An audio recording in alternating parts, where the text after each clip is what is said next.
अस्सलामुअलैकुम बिस्मिल्लाहिर्रहमानिर्रहीम। आज काफ़ी दिनों बाद वीडियो अपलोड कर रही हूँ कि मैं ख़ुद बिज़ी थी, मेरे एग्ज़ाम चल रहे थे, इसलिए कुछ टॉपिक्स जो थे वो मैंने ऑलरेडी कवर कर लिए थे। कुछ एग्ज़ाम्स के दरमियान में कवर किए थे, कुछ अभी करने लगी हूँ।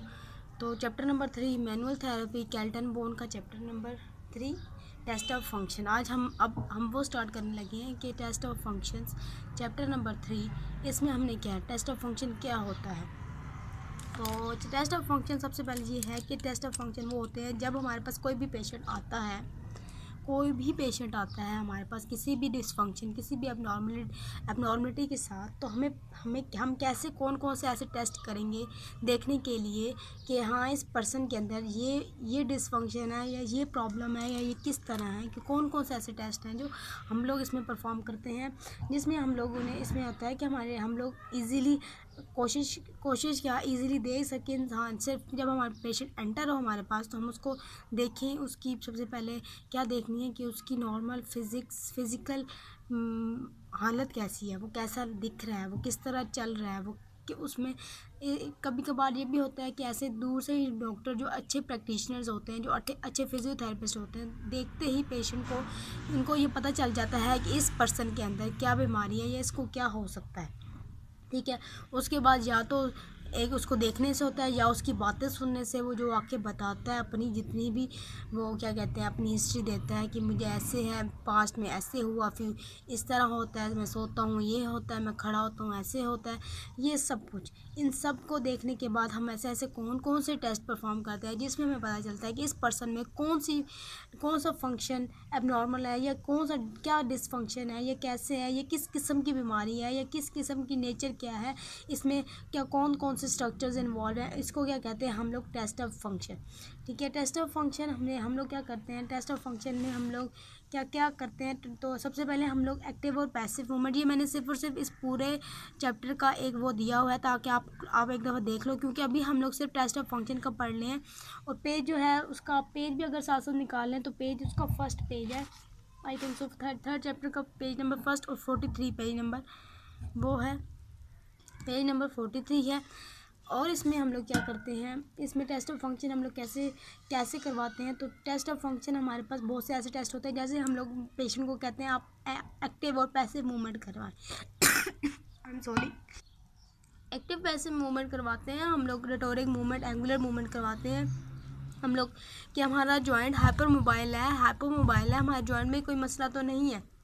ठीक है, उसकी मूवमेंट करवाते हैं। ट्रांसलेटरिक मूवमेंट जो हम लोग लास्ट में पढ़ा था, कैसे ट्रांसलेटरिक मूवमेंट होती है, ट्रैक्शन, ग्लाइडिंग, कंप्रेशन वगैरह करवा के हम लोग ट्रांसलेटरिक जॉइंट मूवमेंट कि इसकी ग्लाइड में ये रिस्ट्रिक्टेड तो नहीं है, ट्रैक्शन रिस्ट्रिक्टेड तो नहीं है। ठीक है, उसके बाद क्या होता है, उसके बाद हम लोग रजिस्टर्ड मूवमेंट करवाते हैं। रजिस्टर्ड मूवमेंट में क्या होता है कि एक पर्सन, रजिस्टर्ड मूवमेंट कैसे होती है कि हम लोग उसको पेशेंट को रेजिस्टेंस देते हैं, उसको कहते हैं मूव करो। ठीक है, जिसके उस पर्सन के अंदर कितनी एबिलिटी है इसको ना रेजिस्टेंस को कोप अप करने की, रेजिस्टेंस के अगेंस्ट काम करने की, इस पर्सन के अंदर कितनी एबिलिटी है, या उसकी मसल या उसके बोन उस रेजिस्टेंस को क्या कहते हैं, उस रेजिस्टेंस को कर सकती है, उस रेजिस्टेंस के अगेंस्ट वर्क कर सकता है, मूव कर सकता है कि नहीं कर सकता। तो ये हमारे पास क्या है, टेस्ट ऑफ फंक्शन है। और बाकी हम लोग सबसे पहले इसकी प्रिंसिपल्स क्या हैं, क्या प्रिंसिपल्स हैं जिससे हम टेस्ट ऑफ फंक्शन कहते हैं। तो क्वालिटी ऑफ मूवमेंट सबसे पहले हम क्या करवाते हैं, हम लोग क्या कहते हैं, क्वालिटी ऑफ मूवमेंट। सेकंड क्या है हमारे पास, क्वांटिटी ऑफ मूवमेंट। ये दोनों चीज़ें हैं। हम लोग क्या करते हैं, प्रिंसिपल क्या है कि अगर हमारा टेस्ट फंक्शन करवाने के लिए हमारा सबसे पहले क्या होता है कि हम लोगों को स्पेसिफिक होना चाहिए, be specific when asking about the patient symptoms. क्या अगर हम लोग किसी पेशेंट से पूछ रहे हैं, हिस्ट्री ले रहे हैं कि आपको किस किस्म का दर्द होता है, ठीक है, आपको किस किस्म का दर्द हो रहा है, क्या है, तो हमें स्पेसिफिक रहना है। ठीक है, एक चीज़ है कि आपने उस पॉइंट तक पहुंचना है जो पर्सन बताना चाहता है, या जो पर्सन फील कर रहा है, या जो पर्सन उसको बताना चाह रहा है लेकिन उससे बताया नहीं जा रहा, तो वो सबसे पहले हमने खुद अच्छी तरीके से उसकी फ़िज़िकल हालत उसको देख के उसके बाद हमने उसको बताना है, उससे पूछना है कि आपको किस किस्म का दर्द है, किस तरह का दर्द है, कैसे होता है, किस टाइम पे होता है, ये सब कुछ बताना है और मुझे भी पूछना है कि किस टाइम पे उसका जो सिम्टम्स है वो इंक्रीज़ होते हैं और कब कम हो जाते हैं। उसके बाद नेक्स्ट क्या है कि पेशेंट से पूछना है कि आपको कुछ टेस्ट जो परफॉर्म कर रहे हैं, इसके बाद हम लोग जो टेस्ट करवाएंगे पेशेंट को चेक करने के लिए कि इस पेशेंट में क्या प्रॉब्लम है, क्या डिसफंक्शन है, तो उस पेशेंट से पूछना है कि क्या आपके सिम्टम्स प्रोवोक हो रहे हैं, इंक्रीज़ हो रहे हैं या डिक्रीज़ हो रहे हैं। ठीक है, उसको देख के उसके बाद हमने सबसे पहले क्या करना है, quantity of movement. Quantity of movement कैसे करते हैं कि हम लोग क्वांटिटी ऑफ मूवमेंट क्या है कि पहले ना हम लोगों ने पैसे पूरी जनरल स्पाइन की ना पैसे मूवमेंट करवानी है, ख़ुद उसको मूव करवाना है। ठीक है, वहाँ पे उसकी रेंज ऑफ मूवमेंट देखनी है। ठीक है, वहाँ तक मूव कराना है जहाँ तक उसका फर्स्ट सिग्निफिकेंट स्टॉप नहीं आ जाता। सॉरी टू से कि मैंने अभी तक ग्रेड्स नहीं करवाए हुए। ग्रेड्स मैं इंशाल्लाह इससे नेक्स्ट वीडियो जो है इस पर इंशाल्लाह मैं करवाऊँगी। मैंने फर्स्ट ये चैप्टर स्टार्ट करवा दिए, तो जब तक ग्रेड्स नहीं समझ आएंगे तब तक आपको ये नहीं आएगा फर्स्ट सिग्निफिकेंट स्टॉप क्या होता है। मैं यहाँ पे थोड़ा सा बता देती हूँ कि ये होता है कि जब ना एक भी चीज़ मूव कर रही है, आई थिंक सो मैंने ग्रेड करवा दिए,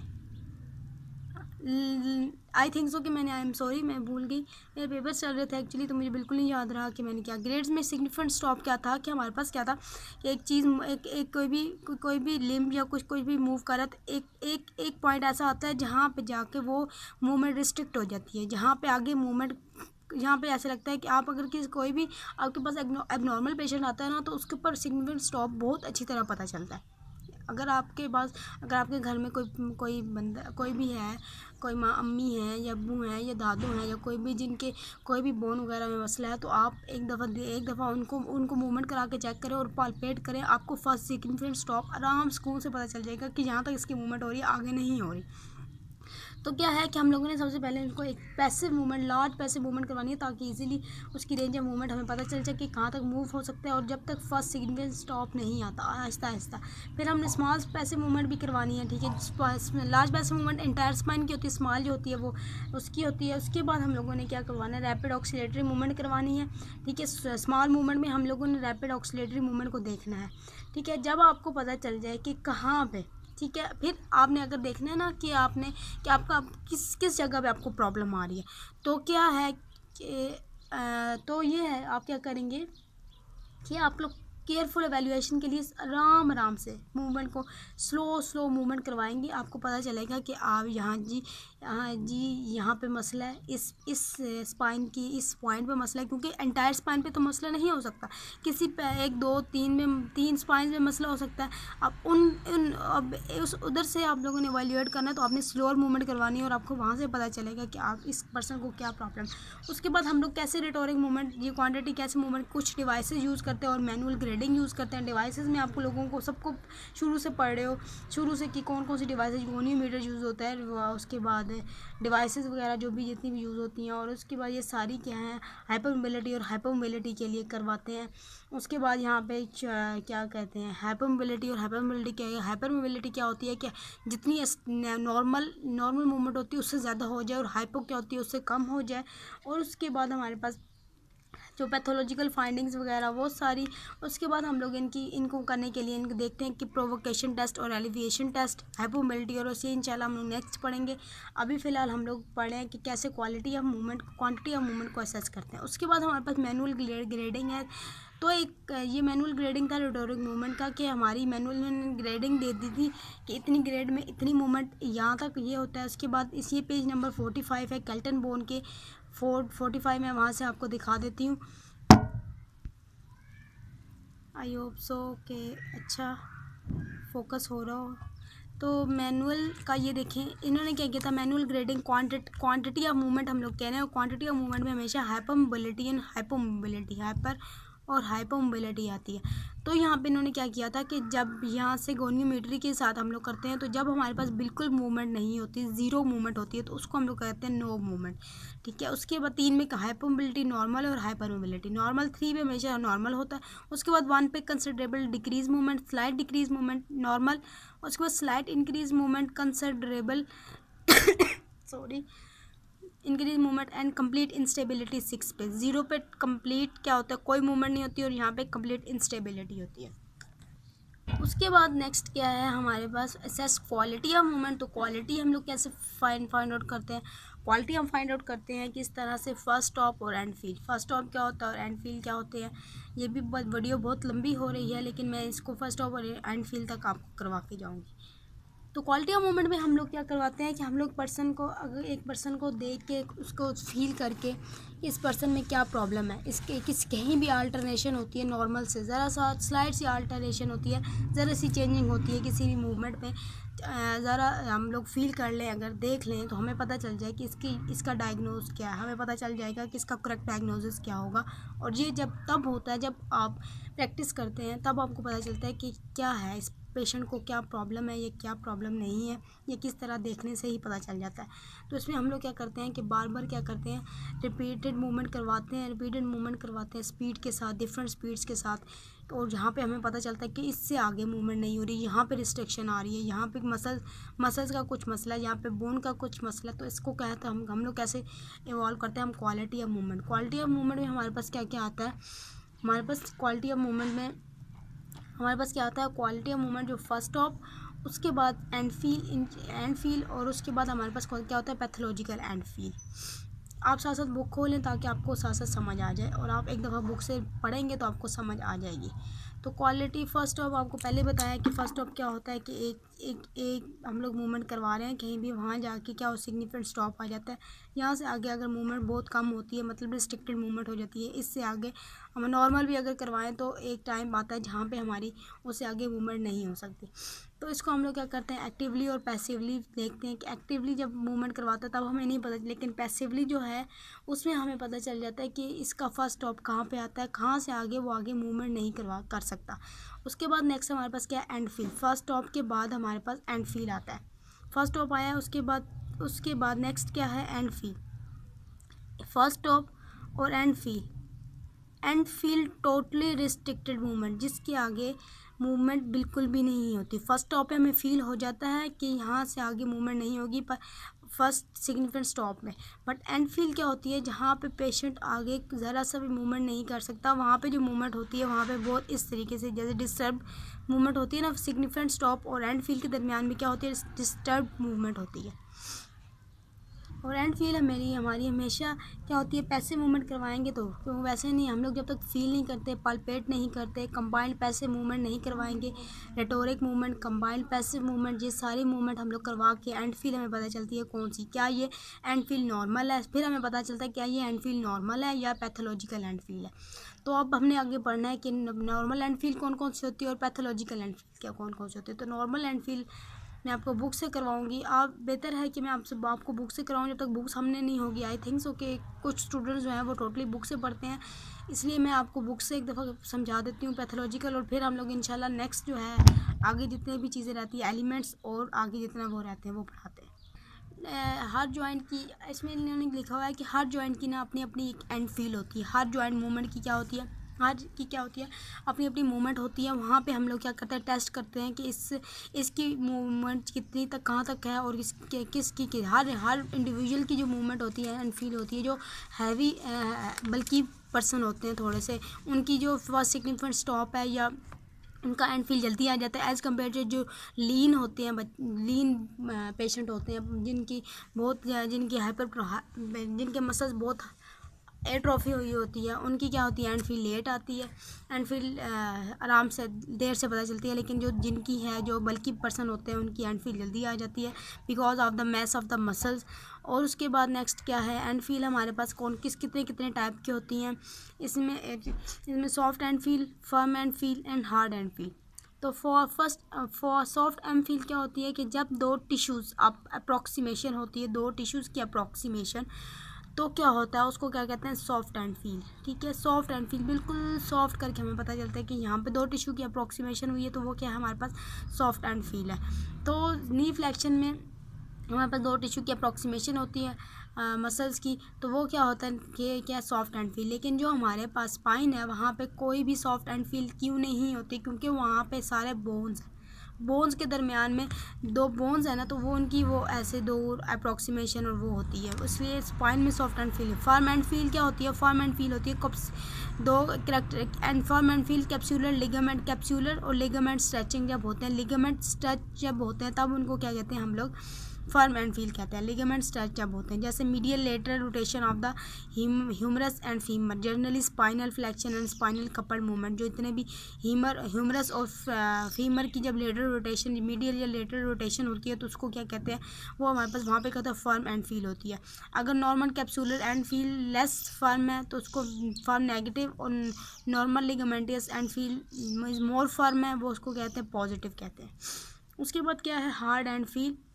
तो हार्ड एंड फील क्या होती है, जब बोन और कार्टिलेज आपस में मीट होते हैं तो उसको क्या कहते हैं, हार्ड एंड फील कहते हैं। बोन या कार्टिलेज आपस में मीट, जैसे एल्बो एक्सटेंशन होती है तब भी बोन आपस में मीट अप होती है। उसके बाद फ्लेक्शन एक्सटेंशन जब हो रही है तो वहाँ पे बोन की मूवमेंट हो रही होती है। उसके बाद नॉन कपल्ड मूवमेंट जो होती है, most spinal non coupled movement, spinal, ये यहाँ से देख लेना हार्ड एंड फील कहाँ पे, तो स्पाइन में होती है। उसके बाद अगर नॉर्मल एंड फील और पेन फ्री होती है, नॉर्मल एंड फील क्या होती है, पेन फ्री होती है, हमें वहाँ पे पेन नहीं होती, इजीली जाके वहाँ जाके एंड हो, जो वहाँ से उससे आगे रिस्ट्रिक्टेड मूवमेंट हो जाती है, और ये सारा कुछ क्या है नॉर्मल एंड फील है। उसके बाद हमारे पास नेक्स्ट क्या है, पैथोलॉजिकल एंड फील। तो पैथोलॉजिकल एंड फील हमारे पास एक और अनदर क्वांटिटी, ये क्या है, पैथोलॉजिकल एंड फील क्या होती है। फिजियोलॉजिकल तो क्या है, नॉर्मल एंड फील है, जहाँ जो हम नॉर्मल पेशेंट में भी हमें पता चल जाता है, तो नॉर्मल पर्सन में भी पता चलता है कि इसकी एंड फील जहाँ पे एंड हो रही है। अब अभी भी अगर अपने शोल्डर की फ्लेक्शन, पहले इसकी क्या करें, फ्लेक्शन करवाएं, फ्लेक्शन के बाद उसकी एक्सटर्नल रोटेशन करवाएं, फील करेंगे कि आपकी एक पॉइंट पे जाके आपकी मूवमेंट नहीं होगी, क्या करें, शोल्डर की एक्सटेंशन, शोल्डर की फ्लेक्शन करवाएं और फिर साथ ही एक्सटर्नल रोटेशन करवाएं। वहाँ पे आप फील करेंगे कि आपकी वहाँ पे आगे से एक जगह पे जाके आपकी मूवमेंट रिस्ट्रिक्ट हो जाती है, उससे ज़्यादा मूवमेंट नहीं होती। वहाँ पे आप फर्स्ट फील भी फाइंड आउट करेंगे और एंड फील भी फाइंड आउट करेंगे।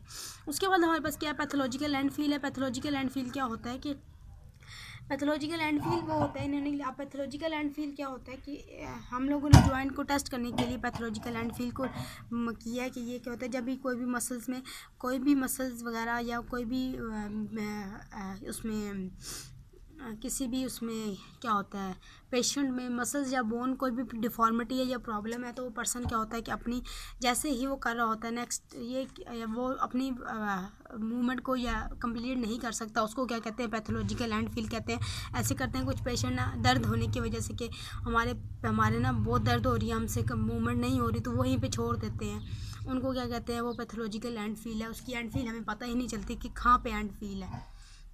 तो इसमें से जो मोस्ट इंपॉर्टेंट है ये एम्प्टी एंड फील है। एमपी मैंने आपको बताया कि एक पेशेंट है वो असेसमेंट ही नहीं करने देता, वो क्या करता है, प्रॉपर असेसमेंट नहीं करने देता, patient do not give proper assessment नहीं होने देता।